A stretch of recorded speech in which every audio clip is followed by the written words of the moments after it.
दोस्तों पैतृक संपत्ति को लेकर एक ऐसा कानून है जो आपको जरूर जान लेना चाहिए। देखिए आपके पैतृक संपत्ति पर दावे के लिए आखिर कितना समय मिलता है। अगर आपने देरी की तो जमीन जायदाद संपत्ति आपके हाथ से निकल सकती है। दरअसल आपको पता होगा किसी भी व्यक्ति के द्वारा दो प्रकार से जमीन अर्जित की जाती है। पहली तो या तो वो खुद कमाता है, दूसरी या पिता से या दादाजी से जो पूर्वजों से प्राप्त होती है वो जमीन संपत्ति प्रॉपर्टी किसी व्यक्ति को मिलती है, राइट। लेकिन जो पैतृक संपत्ति होती है ना, उस पर आप कब तक दावा कर सकते हैं, इस बारे में लोगों को कम ही जानकारी पता है। तो आइए आज के इस वीडियो में इसी महत्वपूर्ण कानून के बारे में चर्चा करते हैं। हर तरह की पैतृक संपत्ति विरासत में ही मिलती है, लेकिन विरासत में मिली हर संपत्ति पैतृक नहीं होती है। अब भला ये क्या है? तो दरअसल दोस्तों हमें जो मिलने वाली संपत्ति प्रॉपर्टी जमीन जो पिता या दादा के द्वारा कमाई हुई होती है ना, उसे पैतृक संपत्ति कहा जाता है। लेकिन विरासत में तो संपत्ति आपको कहीं और से भी मिल सकती है, जैसे आपके ननिहाल से, नाना नानी से या ससुराल से भी विरासत में संपत्ति कहीं से भी मिल सकती है, राइट। और ऐसे में जरूरी है कि लोगों को संपत्ति संबंधित नियमों और कानून के बारे में सामान्य जानकारी तो होनी चाहिए। ऐसा ही एक मुद्दा होता है पुश्तैनी संपत्ति का।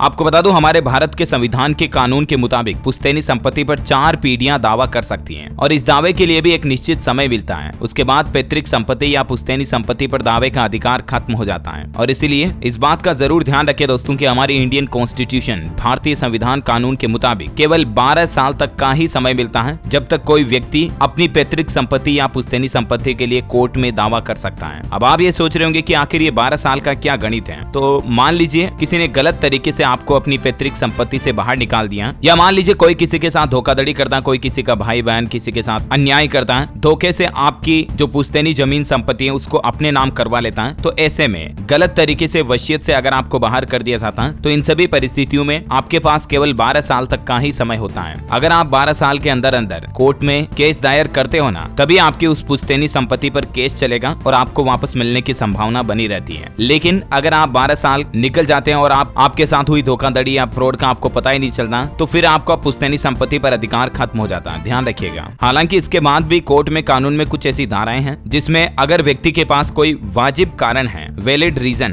तो आपकी कोर्ट सुनवाई कर सकता है। बाकी अदरवाइज वो संपत्ति आपके हाथ से निकल जाएगी। एक और इम्पोर्टेंट सवाल आता है कि क्या पैतृक संपत्ति में आपका अधिकार छीन सकता है? तो आपको बता दूं ऐसा करना आसान नहीं है। माता पिता अपनी संतान को केवल अपनी कमाई हुई संपत्ति से बेदखल कर सकते हैं, लेकिन जो पुश्तैनी संपत्ति प्रॉपर्टी जो पुरखों से चली आ रही दादा दादी से, उनसे बेदखल नहीं कर सकते हैं। हालांकि कुछ मामले ऐसे आए हैं जिनमें जब कोर्ट ने बच्चे को अपनी पैतृक संपत्ति से भी बेदखल करने की अनुमति दी है, लेकिन वो अपवाद होते हैं। कई बार ऐसी सिचुएशन बन जाती है कि बेटा बेटी मम्मी पापा की बिल्कुल ही नहीं सुन रहे हैं या बहुत ही ऐसी गंभीर गलतियां कर देते हैं। तो इन हालातों में कोर्ट बहुत ही रेयर और अपवाद मामलों में इस तरह का आदेश सुनाती है कि बेटा बेटी को पुश्तैनी यानी पैतृक संपत्ति से वंचित कर दिया जाता है। बाकी जनरली ऐसा होता नहीं है, हाँ ना। तो उम्मीद है दोस्तों प्रॉपर्टी से जुड़े एक कानून से संबंधित कुछ नॉलेज इन्फॉर्मेशन आपको जरूर जानने मिली होगी। और भी आपके मन में कोई सवाल है ऐसे ही जमीन जायदाद संपत्ति से जुड़ा या अन्य अदर फील्ड का, तो कमेंट करके पूछ सकते हैं। मैं उस पर भी अलग से वीडियो बना करके एक्सप्लेन करने की कोशिश करूंगा। और बाकी इस वीडियो को लाइक और शेयर करना, DLS न्यूज चैनल को सब्सक्राइब करके बेल आइकन जरूर दबा देना ताकि आप ऐसी महत्वपूर्ण जानकारियां हमेशा देख पाएंगे। जय हिंद, जय भारत, वंदे मातरम।